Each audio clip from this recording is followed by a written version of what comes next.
अस्सलाम अलैकुम दोस्तों, पेश खिदमत है आज की कहानी।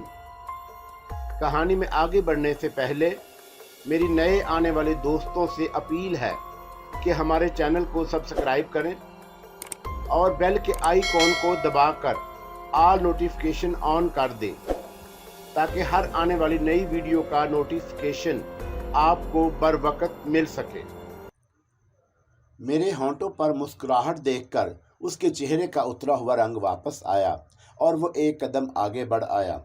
मलका कहाँ है? वो पोशीदा है और सामने आने की जुर्रत नहीं पाती। अरे मेरे सामने उसे पेश किया जाए वरना बस्ती के लोग मेरे कहर से ना बच सकेंगे। वो शख्स सोचने लगा, फिर बोला, लेकिन इस वक्त तक की मोहलत दे जब तक मैं मलका से गुफ्तगू ना कर लूँ।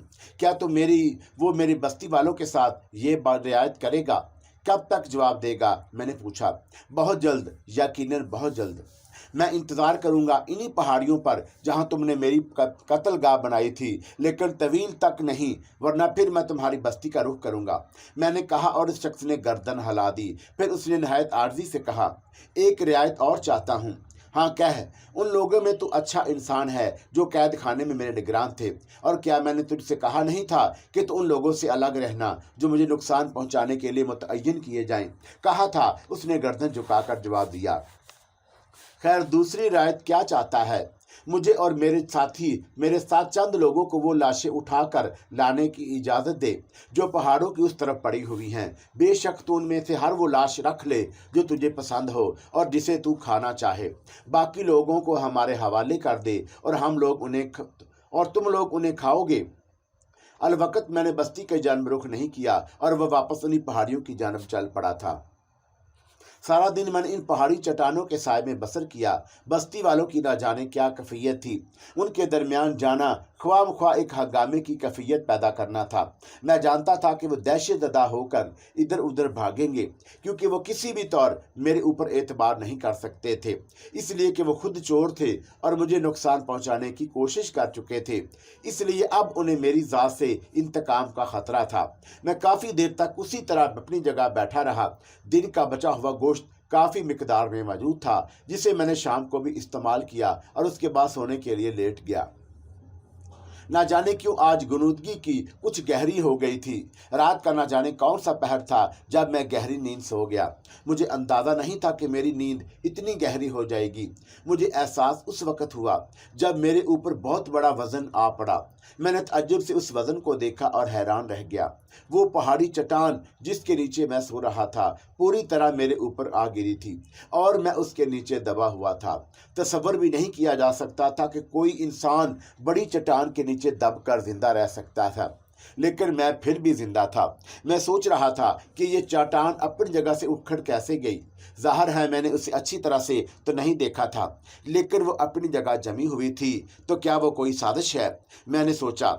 चट्टान का वजन मेरी पूरे बदन पर था और खासा दबाव महसूस कर रहा था। चंद लम्हात तक मैं अपनी जगह खामोश और साकत रहा। मैं कुछ आहटें सुनने की कोशिश कर रहा था और चट्टान के रखनों से मुझे वो आहटें साफ सुनाई दे रही थीं। गोया करबो जवार में कुछ लोग मौजूद थे और उसमें से इस बात का अंदाज़ा कर सकता था कि चट्टान को खसकाने में इंसानी हाथ ही कार फरमा थे।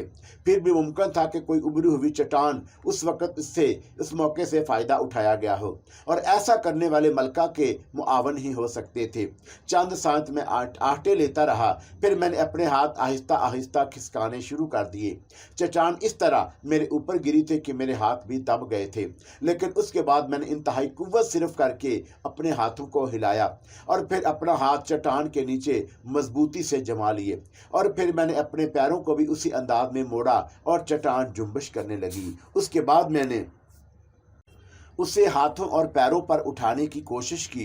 वजनी चट्टान थी, थोड़ी सी वक़्त ज़रूर हुई, लेकिन उसके बाद मैंने उसे उठाकर एक तरफ उछाल दिया।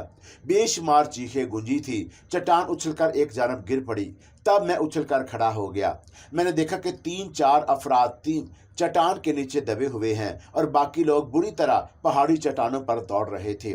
मैंने एक लम्हे के लिए दौड़ने वालों को देखा और उसके बाद चट्टान के नीचे दबे हुए लोगों को जिनके अज़ा चूर चूर हो गए थे। तब मैंने दौड़ने वालों का पीछा तर्क करने का फैसला किया और जो लोग चट्टान के नीचे दबे हुए थे उन्हें निकालने के लिए चट्टान को खिसकाने लगा। 2 आदमी तो इसी कोशिश में हलाक हो गए थे, 2 बच गए, लेकिन उनके निचले जिस्म चट्टान के नीचे दबकर चूर चूर हो गए थे। वो मुझे सहमी हुई निगाहों से देख रहे थे। कौन हो तुम लोग? मैंने पूछा। मलका उनमें से एक मुंह से निकला और उसने दम तोड़ दिया। दूसरा पहले ही दम तोड़ चुका था, लेकिन उसकी इस बात से मुझे अंदाजा हुआ कि मेरा सोचना दुरुस्त था, यानी मलका शाहुला के साथ रुपोश होने वालों ने ही ये हरकत की थी। भागने वालों में शायद मलका शाहुला भी होगी। मैं उसके बारे में अंदाजा लगाने लगा। एक लम्हे के लिए मैं सोचता रहा, फिर मुझे गुस्सा आ गया। इसका मतलब था कि ये औरत अभी तक अपनी कोशिशों में मसरूफ है। मैंने थोड़ी देर तक कुछ सोचा और फिर अपनी जगह आकर रुक गया। मलका शाहुला को उसके 2 आदमियों के जरिए तलाश कराऊंगा, मैंने दिल ही दिल में फैसला कर लिया था और दूसरी सुबह मैंने अपने इस फैसले पर अमल करना शुरू कर दिया। मैं बस्ती में दाखिल हो गया। लोग मुझे देखकर छुपने लगे और थोड़ी ही देर के बाद शाहुला का वो खादम जो एक तरह से मेरा दोस्त बन गया था मेरे सामने आ गया। आज जो इनकसारी उसके चेहरे से टपक रही थी। तूने वादा किया था कि तू बस्ती का रुख नहीं करेगा। हाँ, लेकिन मलका शाहुला ने रात को मुझ पर हमला किया है और अब तुम अपनी बस्ती के लोगों को मेरा पैगाम दे दो कि किसी भी कीमत पर शाहुला को तलाश करके मेरे सामने पेश करें, वरना मैं उन्हें नुकसान पहुंचाऊंगा। नहीं नहीं, इनका कसूर नहीं है, इनका कोई कसूर नहीं, तुम इन्हें माफ़ कर दो। हाँ, तुम्हारा ये हुक्म मैं उन तक ज़रूर पहुंचाऊंगा। तू यकीन कर कि तेरे हुक्म पर बस्ती का बच्चा बच्चा उसकी तलाश में मसरूफ़ हो जाएगा। तू नहीं जानता कि रात को बस्ती के मुअम्मर लोगों ने इत्तफाक की राय से यह फैसला किया है कि मलका शाहुला उन्हें इस मुसीबत में छोड़कर चली गई। वो किसी भी तौर सरदारी के लायक नहीं है। उन्होंने ये भी कहा है कि एकलीदास अगर पसंद करे तो हमारा सरदार बन जाए। ओहो, फजूल बातें मत करो, मैं तुम्हारा सरदार बनने नहीं आया। आदम खोरों से मेरा कोई वास्ता नहीं, मैं सिर्फ मलका शाहुला को चाहता हूँ। मैंने जवाब दिया और मलका के गुलाम ने आर्जी से मेरी तरफ देखा और बोला, हमें उसके लिए कुछ मोहलत और दे दे, हम पूरी कोशिश करेंगे। ठीक है, मैं तुम्हारा इंतजार कर रहा हूँ, इसी जगह जहाँ रात को मेरे ऊपर हमला करने की कोशिश की गई, मैंने कहा और बस्ती से वापस मुड़ गया। मैं जानता था कि उन लोगों की ज़हनी कैफियत ठीक नहीं है, वो खौफजदा हैं, लेकिन बहर सूरत अब तो मुझे मलका शाहुला को तलाश करने का जुनून हो गया। मैंने खुद भी दिन भर उसे पहाड़ियों में तलाश किया, लेकिन ना जाने वो कहाँ रूपोश हो गई थी। रात को मैंने उसके 4 आदमी हलाक कर दिए थे। भागने वालों के बारे में मैंने अंदाज़ा लगा लिया कि 4-5 ही मजीद होंगे। इसका मकसद है कि मलका के आधे वफादार ख़त्म हो चुके हैं, वो जो इसके साथ पहाड़ों में रूपोश हो सकते हैं। ये भी हो सकता है कि बस्ती अपनी जान बचाने के लिए उसे तलाश करने की भरपूर कोशिश करें। मैं वापस अपनी जगह आ गया और उन कार्रवाई का इंतजार करने लगा। वैसे अब मेरा दिल कतई तौर पर यहाँ नहीं लग रहा था और मैं सोच रहा था कि शाहुला वगैरह को जहन्नम रसीद करके यहाँ से कहीं निकल जाऊँ। अगर मैं चाहता तो यहाँ तवील अरसे तक रुक कर उसे तलाश करने की कोशिश करता और यकीनन कामयाब हो जाता। बस्ती वाले मुझसे खौफजदा थे और अब वो उसे तलाश करने की पूरी कोशिश करेंगे। चुनाचा वो किस किस से छुपेगी, लेकिन वो मेरे लिए इस कदर दिलकश भी नहीं थी कि मैं उसके लिए कोई खास जदोजहद करता जहन्नम में जाए। उसके बाद 2 दिन तक मैं इंतज़ार करता रहा। बस्ती वालों की जान मुसीबत में थी, उनकी समझ में नहीं आ रहा था कि क्या करें। शाहुला का गुलाम बुरी तरह परेशान था। वह मुझे नाकामी की खबरें सुनाता था और उसका मुंह इस तरह सूख जाता कि अब जान निकली। आखिरकार तीसरे दिन मैंने उसकी मुश्किल हल कर दी। उस रोज शाहुला का गुलाम आया तो मैंने उसे सख्ती से बात पुरस की। अब और कितने दिन मुझे इंतज़ार करना होगा? हमें माफ़ कर दे, पूरी बस्ती परेशान है। मलका ने हमें जिस मुसीबत में फंसा दिया है उसके तहत तो अगर वो हमें मिल जाए तो हम खुद ही उसकी बोटियां चबा डालें, लेकिन मैं कब तक इंतज़ार करूं? एकलीदास, हम क्या कहें? क्या ये नहीं हो सकता एकलीदास कि तू हमें माफ़ कर दे? हमारा कोई कसूर नहीं है, तो हमारी सरबराही कबूल कर ले। तेरे जैसे अजीम और ताकतवर हुक्मरान की मौजूदगी में हम बहुत खुश रहेंगे।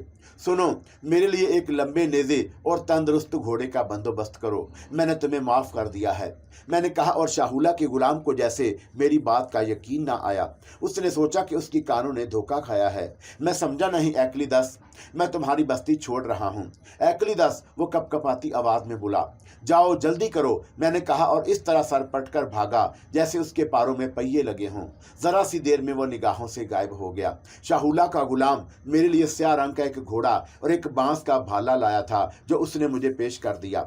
जब एक काम करना था तो फिर ताखीर कासी, चुनाचे मैंने घोड़ा संभाल लिया, भाला अपने हाथ में ले लिया और फिर मैंने अपने घोड़े पर सवार हो गया। उन लोगों से कुछ कहना हमाकत थी, चुनाचे मैंने घोड़े पर बैठकर उसको एड़ लगा दी। शानदार घोड़ा मुझे लेकर हवा हो गया। मेरे इस सफ़र का इख्तिताम साहिल समंदर पर हुआ था। दूसरे दिन सुबह को मैं मसरूफ़ हो गया।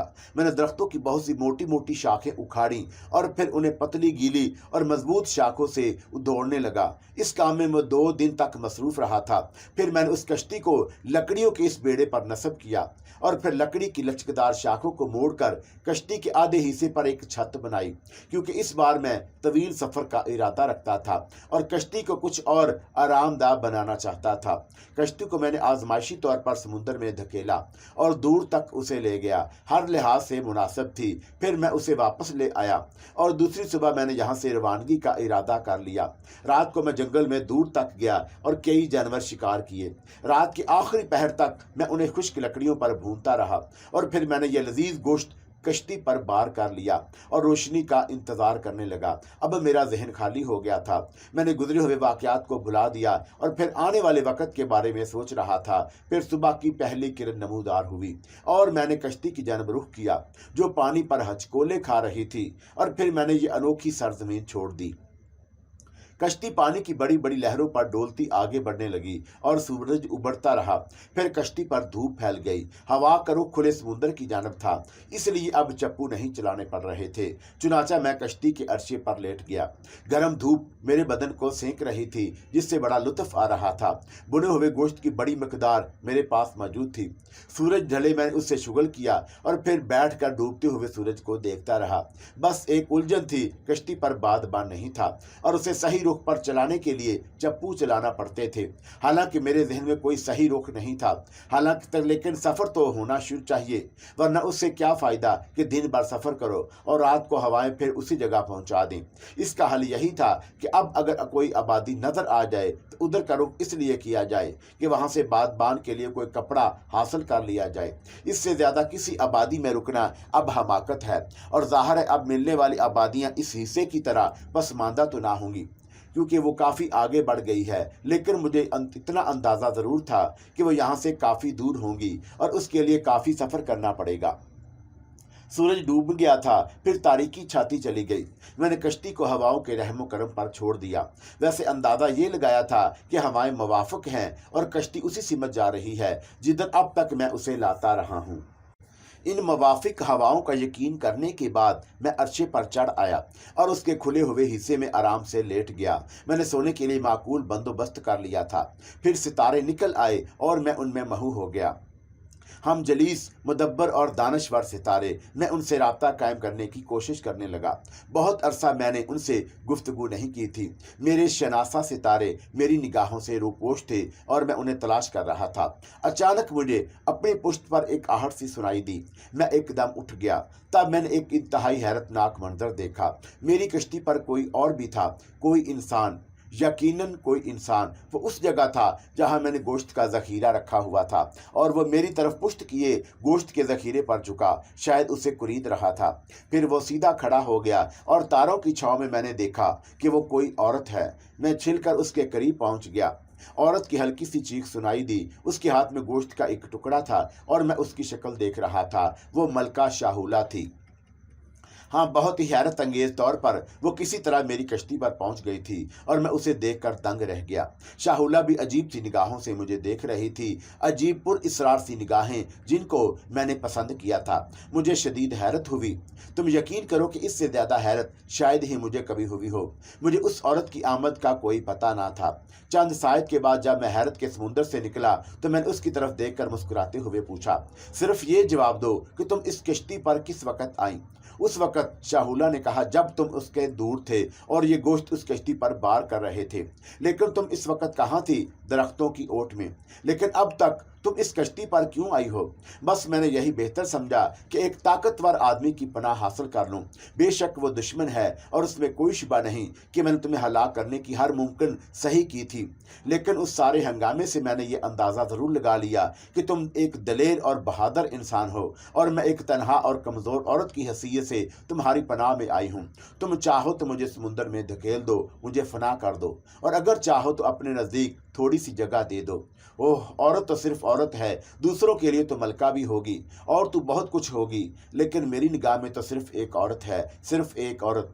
क्या तू एक मर्द के पास पनाह हासिल करना चाहती है? मैंने कहा, हाँ, लेकिन तेरी इसी अना को तस्कीन कैसे पहुंचेगी कि जो तू मलका बनकर हासिल करना चाहती है? मैं अब मलका नहीं हूँ, वो लोग अब मेरी ज़िंदगी के गाहक हैं जो मुझे मलका कहते थे, और ये सब मेरी वजह से हुआ है। मैंने मुस्कुराते हुए पूछा, शायद हाँ, अगर मैं तुम्हारे खिलाफ कुछ भी नहीं करती तब भी शायद वो लोग इस चीज़ को पसंद ना करते। मैं चंद साय तक उसे देखता रहा और फिर एक गहरी सांस लेकर मैंने दूसरी तरफ रुख कर लिया और समुद्रों की लहरों को देखने लगा।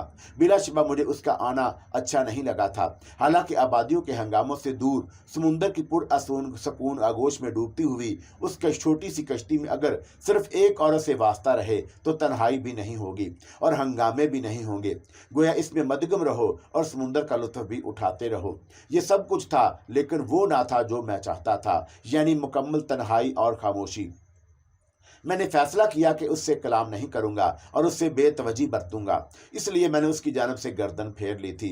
वो समझ जाएगी कि मैंने उसकी मौजूदगी कबूल तो कर ली है, लेकिन उससे खुश नहीं हूँ और उसकी तरफ मतवज्जा नहीं होना चाहता। उसने यही बात समझी और शायद इससे मुतमिन भी हो गई कि कम अज़ कम मैंने उसे उठाकर पानी में नहीं फेंक दिया। शायद उसे यही खतरा हो। इसकी जानब से भी कोई बात नहीं हुई थी। यूँ काफ़ी देर गुजर गई। फिर मैंने पहलू बदला और यूं ही निगाह उस पर डाली, लेकिन उसे वहां मौजूद ना पाया। तब अचानक मेरे जहन में एक ख्याल आया, कहीं मेरी बेइतनाई से बददिल होकर उसने खुद को समुंदर में तो नहीं गिरा दिया। हालांकि किसी औरत से इस जुर्रायत की तवक्का से मुश्किल से की जा सकती थी। फिर भी मैंने अपनी बनाई हुई छोटी सी साइबान की जगह को देख लेना मुनासिब ख्याल किया और उसके नतीजे पहुंच गया। वो खामोशी से दराज थी। मुझे देखकर जल्दी से पांव सिकोड़े और उठ खड़ी हुई, लेकिन चौका मैं उसे देख चुका था और उसे मौजूद पाकर फिर मैंने उससे लापरवाही का अजहार किया और जानवर की एक खाल उठाकर बाहर निकल आया। मैंने वो खाल कश्ती के एक कोने में बिछा ली और कश्ती के किनारों से टेक लगाकर बैठ गया। ना जाने कितनी देर गुजर गई, वो वापस बाहर नहीं आई। मैंने भी तवज्जो नहीं दी। खाने पीने की मतअद्दद अशिया मौजूद थी। भूख लगेगी तो खुद ही खा लेगी और पानी पी लेगी, बाकी आराम से पड़ी रहे। और अगर उसने भी कोई खास कोशिश नहीं की तो अब जो पहली खुश्की आएगी उसे वहां उतार दूंगा और आगे की राह लूंगा। वो जबरदस्ती तो नहीं कर सकती। रात हो गई। वो अपनी कुटिया से बाहर नहीं निकली थी और मुझे उस पर हंसी आने लगी। अच्छी जबरदस्ती की मेहमान बन गई है, किस मजे से आराम कर रही है। रखवाला जो मौजूद है, क्या किया जाए। और फिर मैंने सोचा कि ठीक है औरत, अगर तू खुद से मुझसे मुखातब नहीं करेगी तो मैं भी तुझसे कलाम ना करूंगा, ख्वा इस कश्ती पर बूढ़ी हो जाए। रात बीती रही, फिर चांद निकल आया। मेरी निगाहें सितारों में गुम हो गई थीं और फिर मैंने सब कुछ भूल गया। कुछ याद ना रहा। सितारे निकल आए थे और चांद के साथ आंख मचोली खेल रहे थे। समुंदर की आगोश में सबसे खूबसूरत मंजर यही था, लेकिन एक दुमदार सितारा खुद मेरी कश्ती पर ही मौजूद था, नहुसत का निशान। उसके कदमों की आवाज़ ने सितारों का तिलस्म तोड़ दिया और मैं उस तरफ देखने पर मजबूर हो गया।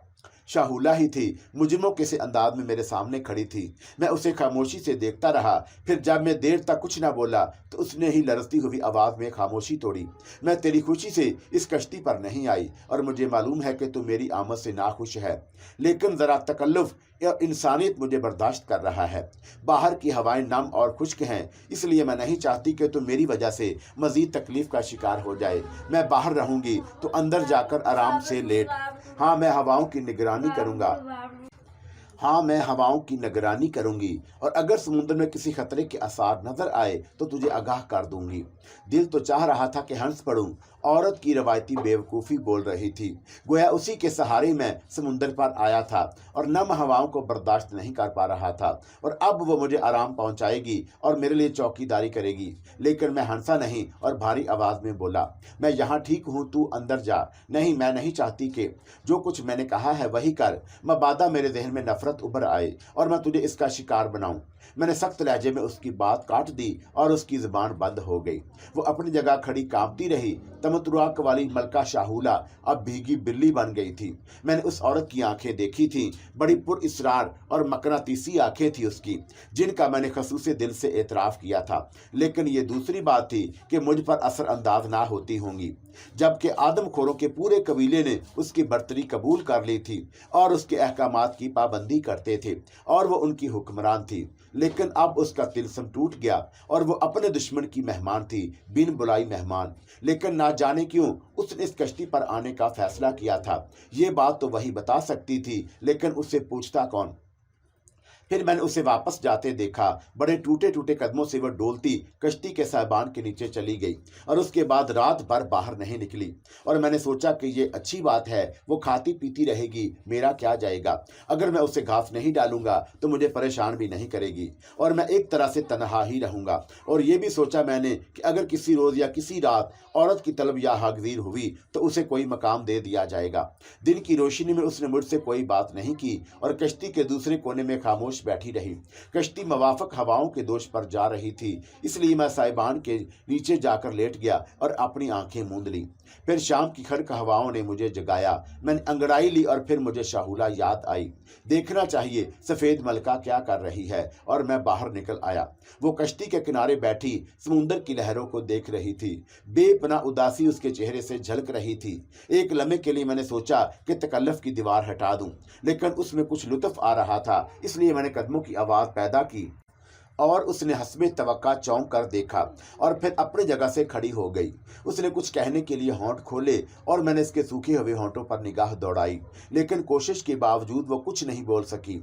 साइबान में आ जाओ और कुछ खा पी लो, तुम्हारे लिए लाऊं, उसने फंसी फंसी आवाज़ में कहा। मैं तुम्हारा मोहताज नहीं हूँ, मैंने दुरुस्त लहजे में जवाब दिया और वो खामोश हो गई। फिर गर्दन झुकाए हुए वहाँ से साइबान के नीचे चली गई और फिर सारी रात उसने वहाँ गुजारी और मैंने अख्तर शुमारी की। यूं तीसरा दिन भी गुजर गया और ये समुंदर सफर की चौथी रात थी। इस दौरान मैंने एक बार भी निगाह भरकर उसकी तरफ नहीं देखा था। हस्बे मामूल दिन में मैं साइबान के नीचे रहा था और रात को वो। दिन की झुलसा देने वाली धूप में उसका रंग सांवला हो गया था, बाल बिखरे हुए रहते थे और एक अजीब सी वीरानी उसके चेहरे से चिस्पा हो गई थी। मैं बिल्कुल पुरसकून था और उससे अजनबियत के सलूक में तब्दीली की जरूरत पेश नहीं आई थी। ये रात भी दूसरी रातों की मानद खुशगवार थी। चांद का सोना पिघल रहा था और समुंदर पर सुनहरी शुफ्क उतर आई थी। कभी कभी बादलों के साए चांद के चेहरे का घूंघट बन जाते और यूं लगता जैसे किसी नई नवेली दुल्हन ने शर्मा कर गर्दन झुका ली हो। लेकिन हवाओं की शरारत दुल्हन के चेहरे से घूंघट उलट देती और हुस्न की किरणें बिखरने लगती। बादल और चांद की ये आंख मचोली काफी दिलकश थी और मैं इसमें पूरी तरह महू था कि अचानक पानी में झपाका सा हुआ और मेरा ख्याल बट गया। शायद कोई शार्क पान मछली पानी में उछली थी। मुमकिन है कि वो कश्ती के साथ साथ ही चल रही हो। मैंने मछली की तलाश में निगाहें दौड़ाईं। कश्ती उस जगह से थोड़ी दूर निकल आई थी और दफतन ही मुझे दो आसानी हाथ सीता समुद्र पर उभरते नजर आए और मैं चौंक पड़ा। सोचने का सवाल ही पैदा नहीं होता था। मैंने पाली में छलांग लगा दी और बरक रफ्तारी से इंसानी बदन तक पहुंच गया। मैंने उसे बाजों में दबाकर सीता पर उठाया और फिर मैंने एक गहरी सांस ली। शाहूला ही थी। बल आखिर तंग आकर उसने खुदकशी की कोशिश की थी। मैं उसे लेते हुए तख्ते पर वापस आया। इस दौरान उसने कोई हरकत नहीं की थी, जिसका मकसद था कि वो बेहोश हो गई थी। मैंने उसे कश्ती में डाल दिया और उसके पेट का जायजा लेने लगा।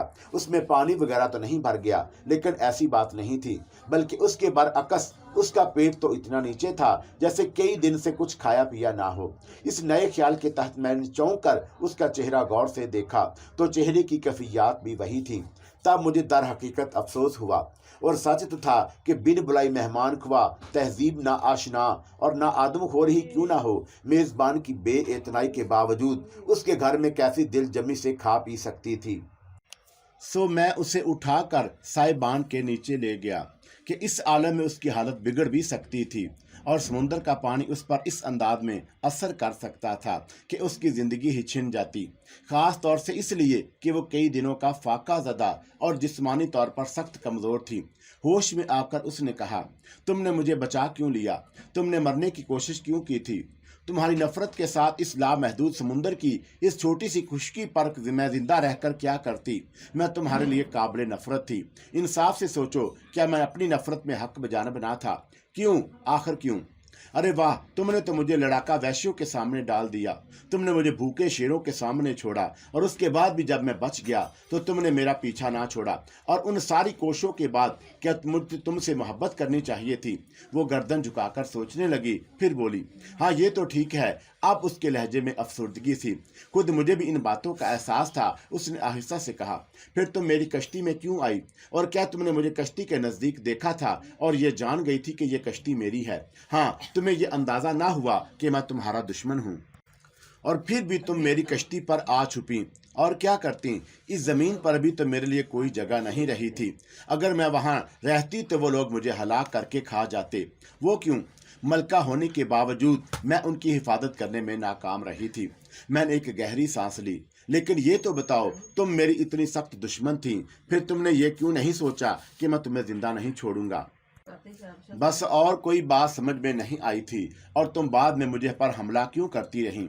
इसलिए कि अगर तुम्हें हलाक करने में कामयाब हो गई तो तुम्हारी लाश उनके सामने पेश करके कहूंगी कि बिल आखिर मैं कामयाब हो गई। उसने बेवकूफ़ी से सच बोल दिया और मुझे हंसी आ गई। अब उस अहमक लड़की से और क्या कहा जाता? तो शाहुला, ये बात तय है कि तुम मेरी दुश्मन हो। अब मुझे बताओ कि तुम्हारे साथ क्या सलूक करूं? मैं क्या कहूं? अच्छा, तुम समुंदर में क्यों कूदी थी? मरने का फैसला कर लिया था। क्यों? बस तुम्हारे रवैये से उकता गई थी। मैंने सोचा था या तो तुम मुझे हलाक कर दोगे, सो ये मुझे नागवार नहीं था क्योंकि इन वैश्यों के हाथों ना मरती, या फिर मैंने सोचा कि शायद तुम मुझे हलाक ना करो और माफ कर दो। मैंने सोचा कि अब खुद ही मर जाऊं। इस दौरान तुमने कुछ खाया पिया भी नहीं। नहीं, उसने गर्दन हिला दी। क्यों? मैंने तो तुमसे कहा था कि मेरे इस सवाल पर वो थोड़ी देर खामोश रही और फिर एक सिसकी लेकर बोली, मेरे बेशुमार ताकतवर जवानों की मलका थी। मेरे एक इशारे पर वो मेरे लिए हर चीज के अंबार लगा देते थे। लेकिन तुमने मुझे दुश्मन गुलामों की मानद खाने के लिए कहा था, सो मैंने ना खाया कि मुझे अपने दुश्मन गुलाम याद आ जाते थे।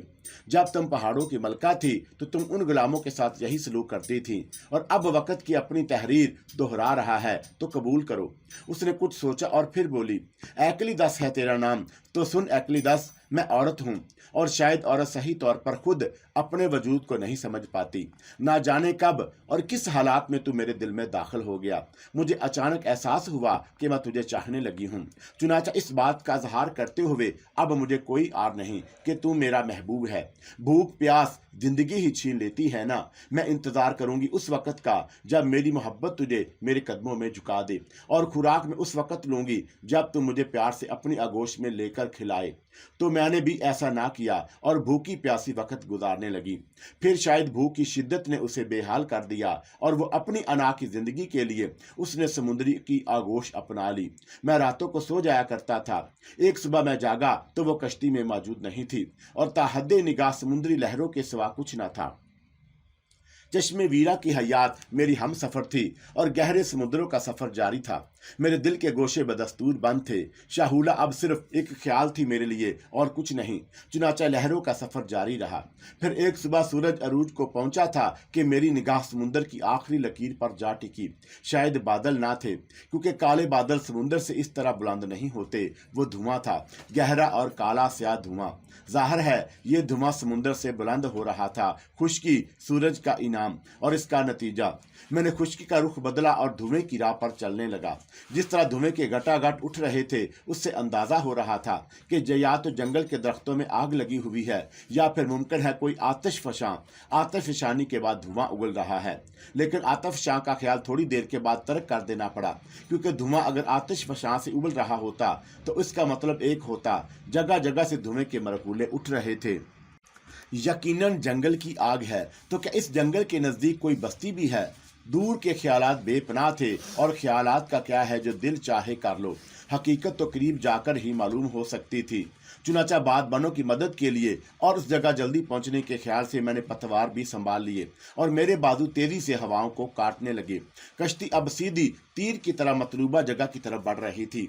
मैंने थोड़ी सी देर के बाद ये सफ़र तय कर लिया और अब मैं दूर से बस्ती के आसार देख रहा था। धड़ाधड़ जलती हुई बस्ती अब साफ नजर आने लगी। पक्के ऊंचे नीचे मकानात के आगे नारंगी शोलों में घिरे हुए थे और उन्हीं से शोले धुआं बुलंद हो रहा था। मोटे मोटे तीरों से बना हुआ पुल जो बेहद शानदार और जदीद था। आज तक मैंने जहाज़ों को लंगर अंदाज करने के लिए ऐसा पुल नहीं देखा था, लेकिन अफसोस पुल भी आग पकड़ चुका था और उसका एक बड़ा हिस्सा आग की लपेट में आ गया था। कश्ती अब बस्ती के इतनी करीब पहुंच चुकी थी कि आग की तपश साफ महसूस हो रही थी और धुएं में कुछ बू भी साथ ला रही थी। ये गोश्त जलने की बू थी। बस्ती है तो इंसान भी होंगे और लोग भी। कुछ और करीब पहुंचकर एक और ख्याल आया। ना इंसानों के शोर की आवाज़ें, ना जानवरों की, बस आग की बरबराहट थी जो बहरहाल इतनी तेज नहीं होती कि इंसानों के चीखने और कराहने की आवाज़ों को दबा सके। तो क्या बस्ती के सारे इंसान नजर आतिश हो गए? इसका मतलब है कि आग कई दिन से लगी हुई है और अपनी तबाहकारियां पूरी तरह फैला चुकी है। या फिर यह भी मुमकिन है कि इंसानों ने आग को बेकाबू देखकर बस्ती छोड़ दी हो और कहीं दूर पनाह ले ली हो और इस वक्त ये शहर खाली हो। हाँ, वो जो आग का नजर हो चुके थे, जिंदगी के हंगामों से दूर सुलग रहे थे और उनके गोश्त की बू फैल रही थी।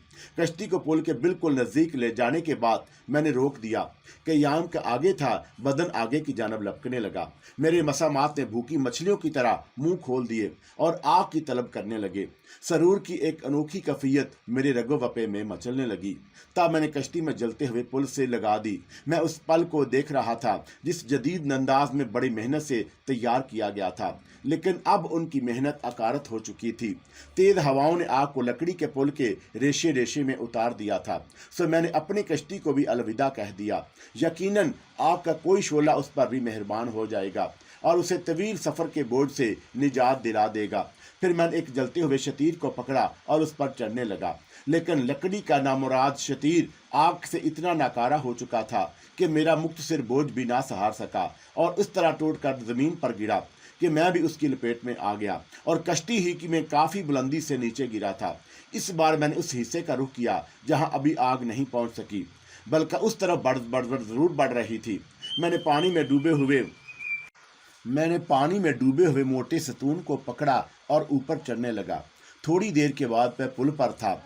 लकड़ी के चौड़े चौड़े तख्तों को जोड़कर लंबी सड़क बनाई गई थी, लेकिन ये सड़क भी जगह जगह से आग के शोलों की लपेट में थी और सड़क में बड़े बड़े आग उगलने वाले सुराख बन गए थे। उन सुराखों से मुझे बचना था क्योंकि ये मुझे वापस पानी में पहुंचा देते। बहरहाल मैं उस सड़क पर दौड़ने लगा। वैसे पुल बनाने वालों को मैं दिल ही दिल में दाद दे रहा था। बिलाशुबा इंसानी मेहनत का अजीम कारनामा था, लेकिन दुख की बात थी कि इस तरह आग की नज़र हो गया। सड़क अबूर करके मैं बस्ती के करीब पहुंच गया। सामने ही मकानों की कतार नजर आ रही थी, लेकिन सब के सब आग की लपेट में थे।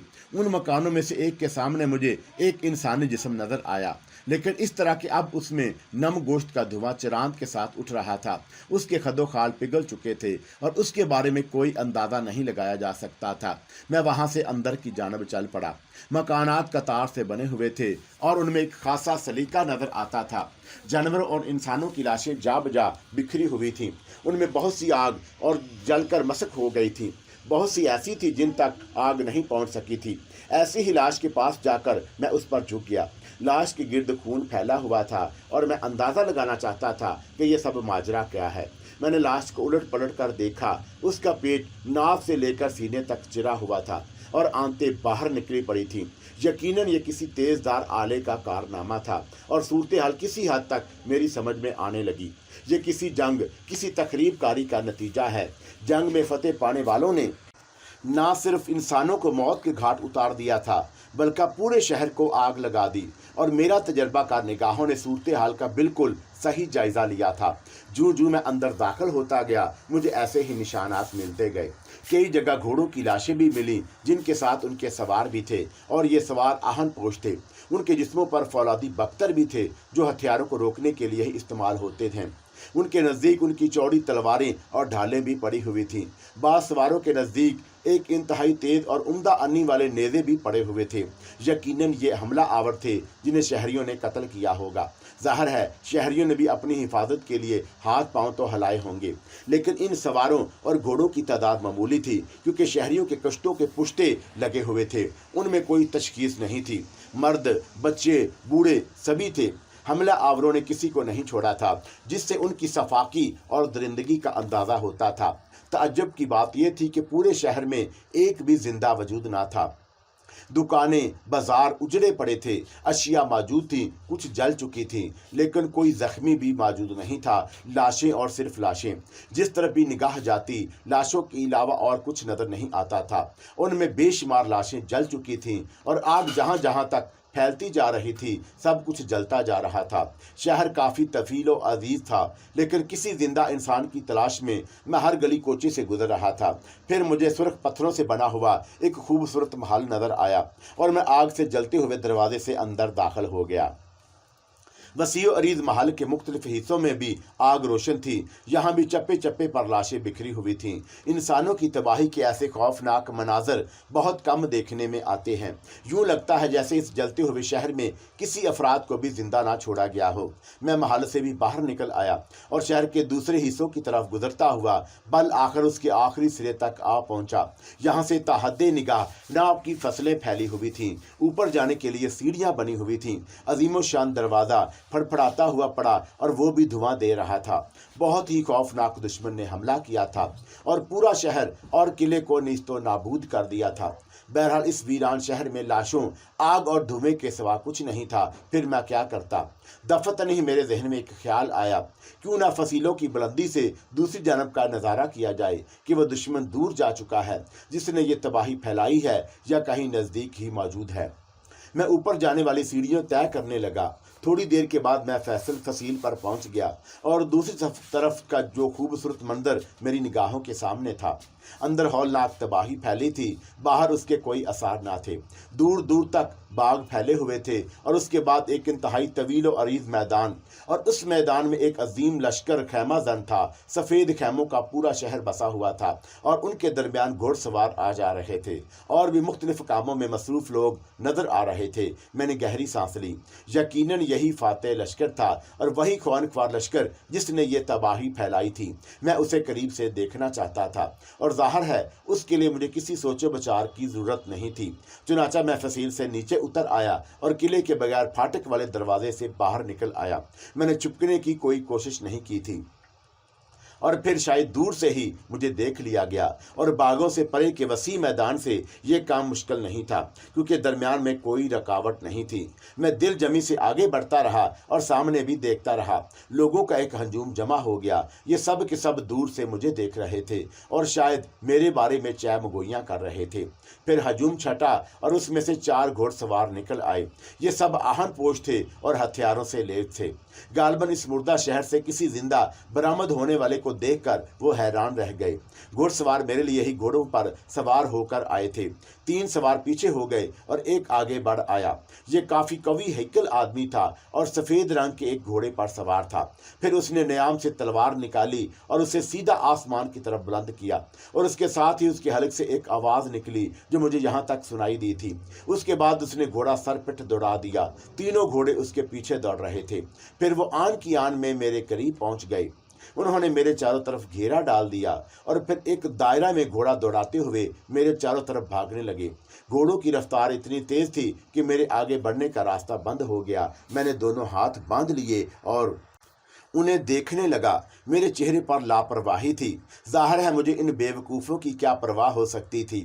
احمق وحشی کافی دیر تک اسی طرح دھماکہ چوکڑی مچاتے رہے اور اپنے دانست میں مجھے ذہنی طور پر مفلوج کرتے رہے، اور پھر یکلخت انہوں نے گھوڑے روک لیے۔ گھوڑوں کی ٹاپوں سے جو زمین پر دھمک رہی تھی اس کے اچانک رک جانے سے ایک سناٹا سا چھا گیا۔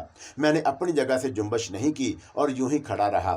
پھر وہی شخص جس نے ان لوگوں کی سربراہی کی تھی اور جس کے سر پر 2 سینگ اگے ہوئے تھے، یا اس نے اس قسم کا خود پہنا ہوا تھا جس کے دونوں جانب بیل کے 2 سینگ ابھرے ہوئے تھے، آگے بڑھ آیا۔ وہ خونخوار نگاہوں سے مجھے گھور رہا تھا۔ اس کی خونخوار آنکھوں سے سرخ چنگاریاں نکل رہی تھیں۔ آگے آ، اس نے مجھ سے تھوڑے فاصلے پر کھڑے ہو کر کہا، لیکن میں نے اپنی جگہ سے جنبش بھی نہیں کی۔ اس خونخوار لوگوں کے درمیان میں نے بھی طاقت کی زبان استعمال کرنے کا فیصلہ کر لیا تھا۔ جب میں نے اس کا حکم نہیں مانا تو اس نے بے چین نگاہوں سے میری طرف اور پھر اپنے ساتھیوں کی طرف دیکھا اور پھر پہلے سے زیادہ کرخت لہجے میں بولا، تو نے میری بات نہیں سنی؟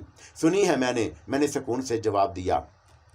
तो फिर तामील क्यों नहीं की? वो गुर्राया। मैं इसकी जरूरत नहीं समझता। ओह, तू जानता है कि मौत तेरा मुकद्दर है, इसलिए मनमानी कर रहा है। सुना है बहादुर आदमी मौत के वक्त काफ़ी बहादुर हो जाता है, और ये सुनहरा जवान भी बहादुर हो गया है, लेकिन उसे नहीं मालूम कि दुनिया में चंद लम्हात की ज़िंदगी पाने के लिए भी जद्दोजहद की जा सकती है। मुमकिन है इसे थोड़ी सी ज़िंदगी और मिल जाती जो अब नहीं मिलेगी, और ये इसकी खुद सरी की सज़ा होगी। और वो तीनों, लेकिन वो अचानक रुक गया, मुझे घूरता रहा, फिर बोला, लेकिन मौत के देवता के नाम की खैरात उसे एक मौका और देना चाहता हूँ। जियाले आगे आ और मेरे घोड़े से 2 हाथ के फासले पर रुक जा। मौत का देवता बाद औकात दुश्मन पर मेहरबान हो जाता है और उन्हें ज़िंदगी बख्श देता है जिन्हें उसकी उम्मीद नहीं होती। मौत का देवता, मैंने आहिस्ता से कहा। हाँ, और तेरे पसो पेश तेरे ऊपर अरसा हयात तंग कर रही है। मैं तेरे सामने हूँ, बोल क्या कहना चाहता है। गोया तू हुक्म अदूली कर रहा है, यही समझ ले। ओहो, तो फिर सुन, ज़ाहिर है मैं तुझे यहाँ कत्ल नहीं करूँगा, लेकिन इस हुक्म अदूली पर, इस नाफरमानी पर मुझे यह हक नहीं पहुँचता है कि इस रस्सी से जिसे बांध कर तुझे लाने के लिए कहा गया है, तुझे बांध कर इसका दूसरा सिरा अपने घोड़े की कमर से बांध लूँ और इस तरह तुझे ले जाऊँ कि खुरदरे मैदान में तेरे पूरे बदन की खाल जगह जगह चिपक जाए और तेरे बदन से निकलने वाले खून की लकीरें राह के निशान बनाती चली जाएं। और मौत के देवता की कसम, मैं ऐसा ही करूँगा। खूब, तेरा काम है, जिस तरह चाहे कर, मैंने मुस्कुराते हुए कहा। इससे कबल कुछ बातें और भी हैं, वो भी कह दे, मैंने बदस्तूर मुस्कुराते हुए कहा। मेरी ये मुस्कुराहट उसके लिए बड़ी तकलीफदा थी। वो बेचैनी से अपने साथियों की तरफ देखने लगता था। शायद अपनी इस सुबकी का एहसास होता था उसे, और वो सोचता था कि इसकी शख्सियत मेरे लिए मरऊब को नहीं है। भला ऐसे फाते लश्कर के एक जवान से ये बेइतनाई, क्या तू हवास में है? उसने गर्ज कर कहा। तुझे क्या महसूस होता है? मैंने पूछा। मुझे तो खब्तल हवास मालूम होता है, और यूँ लगता है जैसे अपने शहर और उसके लोगों का हाल ज़ुबान देखकर तेरा दिमाग उलट गया हो, वरना सही दिमाग वो जो मौत के देवता से वाकिफ हों, उसके किसी गुलाम से इस तरह गुफ्तगू की जुर्रत नहीं रखते। जो कुछ तुझे महसूस होता है वो तेरा काम है। क्या तूने इस वक्त हमारी आवाज़ नहीं सुनी थी जब मौत के देवता के नाम पर हुक्म दिया जा रहा था कि किसी मकान या किसी गली के कोने में कोई जी रूह मौजूद ना रहे, सब बाहर निकल आएं? अगर तूने ये आवाज़ सुनी थी तो जवाब देकर हुक्म अदूली किस तरह की? इस तरह जिस तरह अब की है, मैंने इत्मीनान से जवाब दिया। और तुम्हें अपने इस जुर्म का एहसास नहीं? नहीं, मैंने दिलचस्पी से जवाब दिया। सुना तुम लोगों ने, इसके बावजूद इसे तुम सही दिमाग समझते हो। अरे ये तो सोचो, अगर ये सही दिमाग होता तो कभी इस जलते शहर से बाहर निकलने की कोशिश ना करता और किसी ऐसी जगह छुप जाता जहां आग ना पहुंच पाती। फिर जब हम यहाँ से चले जाते तो ये ज़िंदगी बचाने की जद्दोजहद में मसरूफ़ हो जाता और इस तरह इसकी जान बच जाती। तुम ठीक कहते हो सरदार, इसके साथियों में से एक ने कहा। तो फिर अब सोचना क्या मायने रखता है? इसकी गर्दन में रस्सी का फंदा डाल दो और फंदे के दूसरे सिरे को मेरे घोड़े की पुश्त से बांध दो कि मैंने इसकी कसम खाई है जिसकी हैबत से ज़मीन का आसमान कांपते हैं।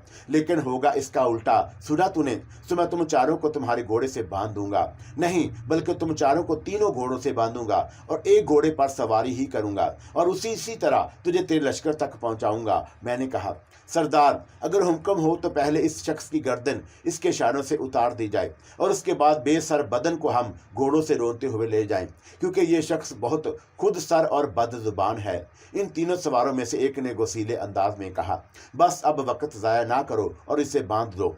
सरदार ने कहा और मैंने भी वक्त ज़ाया नहीं किया और 2 घोड़ों की बागें थाम कर नकेल के पास से उसे यूं मरोड़ डाला कि घोड़ों की गर्दनें टेढ़ी हो गई और उन्होंने अपने सवारों को फेंक दिया। फिर बदहवा संभलने भी ना पाए थे कि मैंने सरदार और बाकी बचे हुए शख्स के साथ भी यही किया। यूं वो चारों ज़मीन पर आ गए। फिर मैं उन्हें संभलने का मौका कहाँ दे सकता था, इसलिए मैंने वो रस्सी संभाल ली जो वो मुझे बांधने के लिए लाए थे। फिर उठने वालों के सरों पर मुझे एक घौंसा जमाना पड़ा था और उनकी खोपड़ियाँ तड़क गईं। मुमकिन है किसी का भेजा भी निकल पड़ा हो, मैंने कोई तवज्जो नहीं दी। मुझे उससे दिलचस्पी उनकी टांगों से थी जिन्हें मैंने रस्सी से कस दिया और फिर रस्सियों के दरमियान से टुकड़े करके एक घोड़े से सरदार और उसके साथी को बांधा और बाकी 2 घोड़ों से दूसरे 2 आदमियों को, और ये सब कुछ मैंने अपनी शान के मुताबिक किया था और मेरे बदन को वो हाथ भी ना लगा सके और खुद बेबस चूहे बन गए। तब मैंने सरदार के सफ़ेद घोड़े पर सवारी गांठ ली और तीनों रस्सियां मेरे हाथ में थीं। तब मैंने उस शान से इस अदीम शान लश्कर की जानब कूच किया जो खैमों के शहरों में पनाह गज़ीन था, और शहर के सामने बेअंदाज लोग जमा होकर ये दिलचस्प तमाशा देख रहे थे। सो मैं पहुंच गया, मैं उनके सामने, और सामने सिपाही मुंह फाड़े मुझे देख रहे थे। क्या इन्हीं बहादुर सिपाहियों को भेजा था तुमने मेरी गिरफ्तारी के लिए? लो, इन्हें संभालो और इत्तला दो अपने सरदार को कि मेरी पेशवाई करे। जाओ, इससे इनहराफ तुम्हारे लिए मौत लाएगा। गैज़ो गज़ब की बेपनाह आवाज़ें गूंजी, जैसे मैंने कोई ऐसी बात कह दी हो जिसको सुनने की ताब कोई नहीं रखता। मार दो, जुबान निकाल लो इस गुस्ताख की, इसने गुस्ताखी की है, उसने मौत को देवता को ललकारा है। बेशाकमार आवाज़ें उभरी। तब एक शख्स और आगे बढ़ा और घोड़ों से बंधे लोगों को देखने लगा जिसमें कोई जिंदा नहीं था। सूरानिया के रहने वाले, तूने मौत के देवता के जवानों को कत्ल कर दिया। कौन है वो? मैं उसे नहीं जानता। आह, तब तो तू पागल है, या फिर ज़मीन से तेरा ताल्लुक नहीं है, वरना तू मौत के देवता को ज़रूर जानता, जिसके जलों में मौत देने वाले दौड़ते हैं, और वह जहाँ जाता है मौत और तबाही उस इलाके का मुकद्दर बन जाती है। लेकिन तू बहादुर और ताकतवर है, इसलिए कि मौत के देवता के इरशाद के मुताबिक तुझे इसकी इजाज़त के बगैर कत्ल नहीं किया जा सकता कि वह बहादुरों को अपनी अंगूठी का नगीना समझता है। मैं उससे मिलना चाहता हूँ, उसे मेरे बारे में इत्तला दो। मैंने कहा, किसकी मजाल है जो उस वक़्त उसके सामने जाए जब तक वो ना चाहे। हाँ, उसे इत्तला दे दी जाएगी तेरे बारे में, और अगर उसने तलब किया तुझे तो फिर उसके हुक्म की तामील करेंगे। सो बेहतर है कि तू खुद को गिरफ्तारी के लिए पेश कर दे, वरना फिर हम तुझे जख्मी करेंगे और गिरफ्तार कर लेंगे। हूँ तो तुम मुझे गिरफ्तार करके उसे इत्तला दोगे। हाँ, और इस दौरान मेरे साथ क्या सलूक करोगे? वही जो तेरे हमवतनों और तेरे शहनशाह के साथ किया गया है, तुझे भी तेरे हमवतनों के साथ कैद कर दिया जाएगा, यानी सूरानिया के बाशिंदों के साथ। हाँ, जवाब मिला। ठीक है, मैं तुम्हारे काम में मुदाखलत नहीं करूँगा, मगर अपने हुक्मरान तक मेरा पैगाम ज़रूर पहुँचा दो। मैंने कहा, वैसे मैंने अंदाज़ा लगा लिया था कि वो लोग इसलिए मुझे कत्ल नहीं कर रहे कि उनका सरदार उनसे बात पुरस करेगा, वरना शायद वो वहीं मुझे हलाक करने की कोशिश करते। ज़ाहिर है अपने आदमियों के हलाक करने का उन्हें कल्क ज़रूर हुआ होगा। थोड़ी देर के बाद मुझे खैमों के दरमियान एक जगह लाया गया जहां लकड़ियों की टिकटियां निस्ब करके उन्हें रस्सियों से निस्ब कर दिया गया था। ऊपर खुला आसमान था और रस्सियों के इस अहाते में बेशुमार कैदी, मर्द, औरतें और बच्चे मौजूद थे। सब के सब सहमे हुए, खौफ से जर्द, और उनके चारों तरफ मौत के देवता के सिपाही बिखरे हुए थे और उनकी कड़ी निगरानी कर रहे थे। यहाँ पर साजिश और मुहावसों से बदकलामी की सजा मौत होती है, इसलिए खुद को काबू में रखना कि वक्त से पहले ज़िंदगी से हाथ ना धो बैठो। मुझे लाने वालों ने मुझे इत्तला दी और मैं उनकी बात सुनी अनसुनी कर दी। मैं उन कैदियों को देख रहा था, वो सब के सब भी तंदुरुस्त और तवाना थे। उनकी औरतें भी खूबसूरत थीं, लेकिन अब वो शिकस्त खुर्दा थे और उनकी शिकस्त उनके चेहरों पर ताबीर थी। सिपाही मुझे उनके दरमियान छोड़कर चले गए और मैं कोने में हाथ बांधकर खड़ा हो गया। देर तक मैं उन्हीं लोगों का जायजा लेता रहा। मौत के देवता के सिपाही पूरी तरह चाको चौबंद थे और सारे कैदी उनकी निगाहों में थे। मुझसे थोड़े फासले पर पिस्ता कद का एक बूढ़ा अकड़ों बैठा मुझे गौर से देख रहा था। मैंने कई बार उसकी जानब देखा और हर बार उसे अपनी जानब देखते पाया। तब मैं आहिस्ता आहिस्ता उसकी तरफ बढ़ गया। बूढ़े के अंदाज में अब भी कोई तब्दीली नहीं हुई थी। तब मैं उसके नज़दीक पहुंच गया और आहिस्ता से बोला, क्या हाल है बड़े मियाँ? बादशाह की बुलाया रियाया के सर, बूढ़े ने नफरत से कहा। क्या मतलब? खुद समझने की कोशिश करो। मैंने जितना कहा उतना ही काफ़ी है। वो हम दूसरे की कैद में हैं, लेकिन यहाँ भी ज़बान निकलवा दी जाएगी। ओहो, लेकिन यहाँ सुनने वाला कौन है? मैंने दिलचस्पी से कहा। दीवारों के भी कान होते हैं, बूढ़ा बोला, मगर यहाँ तो दीवारें भी नहीं हैं।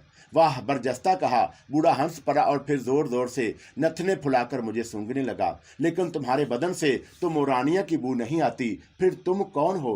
कोई भी हो, बहरहाल कैदी हूँ, जासूस भी हो सकते हो। अब तुम्हारी मर्जी है, जो चाहो समझ लो, लेकिन एक बात सोच लो, यहाँ जासूसी करने से क्या फ़ायदा होगा? तुम सब तो कैदी हो और तुम्हारा कुछ भी अंजाम हो सकता है। मेरी बात पर बूढ़ा गर्दन झुकाकर कुछ सोचता रहा और फिर बोला, हाँ, ये भी ठीक है। अहमक बादशाह की सरबराही में कौम किस कदर गैर महफूज होती है। ठीक तो है, अब रह ही क्या गया है जिसकी जासूसी की जाए। लेकिन ये बात मैं अब भी दावे से कह सकता हूँ, तुम्हारा ताल्लुक सूरानिया से नहीं हो सकता। तुम्हारा ख्याल दुरुस्त है। मैं एक आवारा गर्द हूँ जो इत्तफाक इत्तेफाक से यहाँ आ फंसा और उन लोगों ने मुझे भी सोरानिया का बाशिंदा समझ लिया। ओह, क्या समुंदर के रास्ते से आए हो? बूढ़े ने पूछा। हाँ। और सोरानिया में दाखिल हो गए होगे? हाँ, ऐसा ही हुआ है। तब तो वाकई तुम भी बदनसीब हो, बूढ़े ने हमदर्दी से कहा। क्या अब भी मुझे अपनी रूदाद नहीं सुनाओगे? मैंने कहा। क्या रूदाद सुनाऊं? कुछ औरतों की वजह से सूरानिया तबाह हो गया। हाय, जरा ये तो बता दो मेरे वतन का क्या हाल है। पूरा शहर जलता जहन्नम बना हुआ है। गलियां कूचे लाशों से भरे पड़े हैं। जलती हुई लाशों से धुआं उठ रहा है और सूरानिया का हर घर जलकर राख हो चुका है। और ये सब उसी मनहूस बादशाह की वजह से हुआ है। बूढ़े ने गमजदा लहजे में कहा। क्या नाम है तुम्हारे बादशाह का?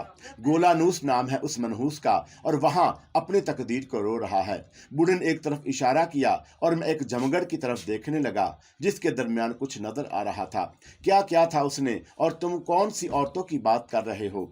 बात सिर्फ कुछ औरतों की नहीं। औरत जहां भी उसे खूबसूरत नजर आई वो दिलो जान से उसके हसूल में मसरूफ हो गया। लेकिन वो औरतें यकीनन जासूस थीं और उन्होंने ही मौत के देवता को ये शानदार कामयाब करने में मदद दी। ओहो, लेकिन ये मौत का देवता कौन है?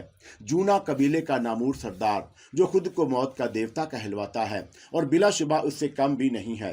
सल्तनत सुरानिया की तबाही के मनाजर जिसने देखे हैं वो उसे मौत का देवता तस्लीम करने से इनकार नहीं करता। और अब उसका रुख दूसरे इलाकों की जानब है। वो दिन दूर नहीं है जब हिरवेश भी इसकी जिद में आ जाएगा, क्योंकि मौत के देवता को रोकने के लिए कोई मौसर अकदाम नहीं किया गया, जिसका सबूत सोरानिया की तबाही है। सोरानिया के शहरियों ने एक खुफिया वफद भेजा के दरबार में भेजा था और उस वफद ने वहां जाकर बताया कि सोरानिया मौत के देवता की जिद में है और गोलानूस उसके लिए कोई बंदोबस्त करने के लिए नाकाबिल नहीं, क्योंकि वो शराब और महबूब उस कदर गर्क है कि दुनिया की कोई फिक्र नहीं करता। लेकिन जानते हो क्या हुआ? हेरोश ने वफद के कान को गिरफ्तार करके गोलानूस के पास कासद भिजवाए और ये मालूम कराया कि सुरानिया में उसके खिलाफ साजिश हो रही है। क्या उसे गद्दारी का शुबा है? वरना ये वफद खुफिया तौर पर क्यों आया? और गोलानूस ने दस्ते बदस्ता अर्ज किया, ये हकीकत है कि कुछ लोग उसके खिलाफ साजिशें कर रहे हैं, इसलिए उस वफद को उसके हवाले कर दिया जाए। और वफद के अराकीन सोरानिया पहुंचा दिए गए और फिर उन तमाम अराकीन और उनके अहले खानदान को एक बड़े मैदान में रस्सियों से बांध कर लटका दिया गया और गोलानूस के तीर अंदाजों ने उन पर निशानाबाजी की खूब मशक की। जब तक उनकी लाशों से तअफ़्फ़ुर ना उठने लगा उन लाशों को वहीं लटका रहने दिया गया था। ओह, तो सोरानिया में गोलानूस के खिलाफ नफरत फैल गई होगी? मैंने पूछा। बेपनाह नफरत, बूढ़े ने जवाब दिया। इसके खिलाफ बगावत नहीं हुई। छोटे छोटे बहुत से गिरोह बन गए थे, लेकिन अभी उनकी कार्रवाई भी नहीं शुरू हुई थी कि मौत का देवता सरों पर पहुंच गया। ओह, मैंने गहरी सांस ली। और देख लो, आज सोरानिया खत्म हो चुका। क्या मौत का देवता बहुत जालिम है? हाँ, मौत का देवता ना सिर्फ हाँ सुनता है बल्कि नहीं कहने वालों के गर्दन कभी उसकी शानों पर देखना पसंद नहीं करता। क्या उसने गोलानूस के पास कोई वफद भेजा था? उसे वफद ना कहो, वो हुक्मनामा था, लेकिन गोलानूस नशे में डूबा हुआ था। भरे दरबार में कासदों का मजाक उड़ाया गया और वो खामोशी से वापस चले गए, लेकिन उनकी खामोशी सोरानिया की तबाही का पेश खेमा थी। मौत के देवता ने भरपूर इंतकाम लिया। उसकी फौजें सुरानिया पर आ पड़ी और इस वक्त गोलानूस अपने हरम में रक्स देख रहा था। नशे के आलम में ही उसने हुक्म दिया कि मौत के देवता को फौजों को नीस्तो नाबूद कर दिया जाए और बेचारे जनरल ने उसी के हुक्म की तामील में फौजों को तैयार कर लिया।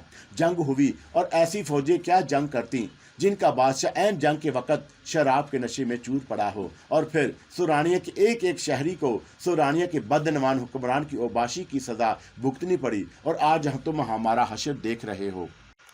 फिर अचानक खैमों की जानब से चंद सवार घोड़े दौड़ाते हुए उधर आते नजर आए और थोड़ी ही देर के बाद नज़दीक पहुंच गए, लेकिन उन्होंने घोड़े नहीं रोके थे और फिर वो कतार के सामने से दूर निकल गए और एक ऐसी जगह खड़े हो गए। ये मौत के देवता का इंतकामी दस्ता था और उसके बाद मौत का देवता पहुंच गया। एक तवील कामत और ख़तरनाक शक्ल का आदमी जो बेहद फुर्तीला और वर्जिशी जिस्म का मालिक मालूम होता था। उसके शानों पर स्याह रीछ की खाल मखसूस अंदाज में पड़ी हुई थी। कमर पर चौड़ी पेटी कसी हुई थी। लंबी लंबी मूछें नीचे लटकी हुई थीं और जबड़ों की हड्डियां काफ़ी चौड़ी थीं। उसके साथ 4 और देवकामत वैशी मौजूद थे जो घोड़ों पर सवार थे और उसके पीछे पीछे चल रहे थे। तब चोबद खार चीखा, शहनशाह जहां दुश्मन के लिए मौत का देवता, ये आवाज़ें चारों तरफ दोहराई गईं। मौत के देवता ने भी मुहाफिज दस्तों के जवानों की मानद एक चक्कर कैदियों के सामने लगाया और बहुत से कमज़ोर दिल लोग उसके सामने ही ज़मीन पर गिर गए। लेकिन मौत के देवता के चेहरे पर कोई तासर नहीं उभरा था। उसकी आंखों में ऐसे ही आसार थे जैसे कोई दिलचस्प खेल देख रहा हो। चक्कर पूरा करने के बाद वह रुक गया। फिर उसकी सरदार रोबदार आवाज़ उभरी, पुलिसिस आका। उसके चारों तरफ अकामत तवील अकामत साथियों में से एक ने घोड़े को आगे बढ़ाया और झुक गया। सोरानिया के शहनशाह मुअज्जम गोलानूस कहाँ है? उसने पूछा। मौजूद है आका, सामने लाओ, उसने हुक्म दिया और पुलिसियस ने ऊंची आवाज में मौत के देवता का हुक्म दोहराया। दो जवान गोलानूस को घोड़े पर सवार वहां ले आए।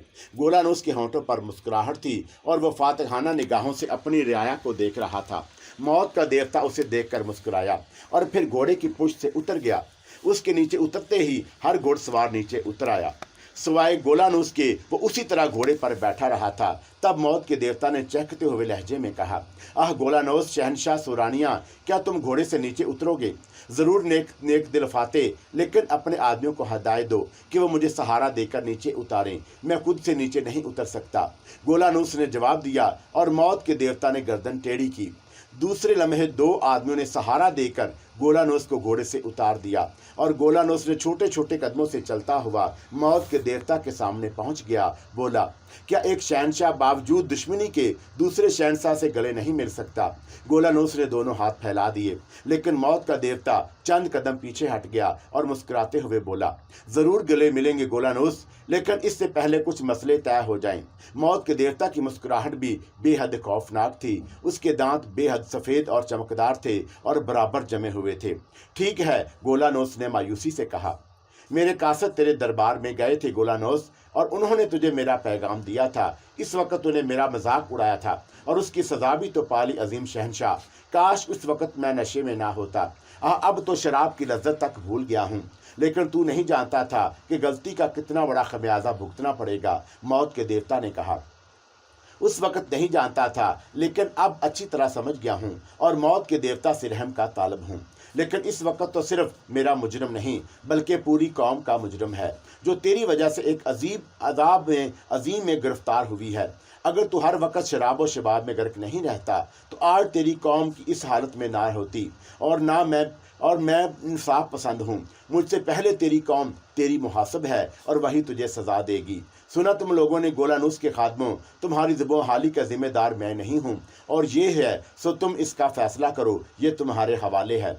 मौत का देवता उछलकर घोड़े पर चढ़ गया और अपना घोड़ा पीछे ले गया और बफरे हुए खून के प्यासे गोलानूस पर चढ़ दौड़े। वो बुरी तरह चीख रहे थे, गोलानूस को नोच रहे थे, दांतों से भगोड़ रहे थे और उनके दरमियान गोलानूस चीख रहा था, नमक हरामों, मैं तुम्हारा शहनशाह हूँ, मैं सोरानिया का गोलानास हूँ, मैं गोलानास हूँ। और फिर उसकी आवाज़ घुट गई। बफरे हुए लोगों का जुनून अरूज पर था। ऐसी खौफनाक अफरा तफरी मची कि बहुत से लोग आपस ही में उलझ कर कुचल गए।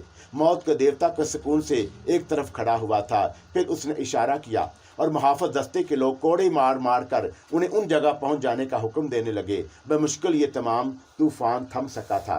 गोलानूस के गोश्त के लोथड़े की शक्ल में ज़मीन पर पड़ा था। उसके लोगों ने उसकी हड्डियां चूर चूर कर दी थीं। 3-4 लाशें उसके आसपास पड़ी थीं और मौत का देवता अब भी सुकून की निगाहों से ये मंजर देख रहा था।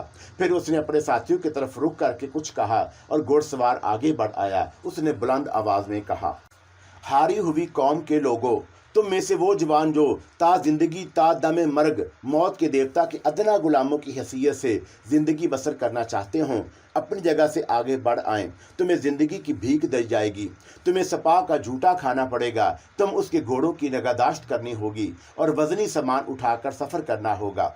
जिस जगह तुम्हारी ज़िंदगी की ज़रूरत पेश आए, तुमसे तुम्हारी ज़िंदगी तलब कर ली जाएगी। तुम में से जो ये ज़िंदगी कबूल करें, आगे बढ़ आएँ। और बेशुमार लोगों ने आगे कदम बढ़ा दिए। उनमें कमज़ोर और लागर लोग भी थे जिनसे खड़ा भी नहीं हुआ जा रहा था। अलबत्ता बहुत से ताकतवर जवान ऐसे भी थे जो आगे नहीं आए थे। मौत के देवता के जवानों ने उन लोगों की तरफ तवज्जो भी नहीं दी और आगे बढ़कर आने वालों में से तंदुरुस्त और तवाना लोगों को छांटने लगे।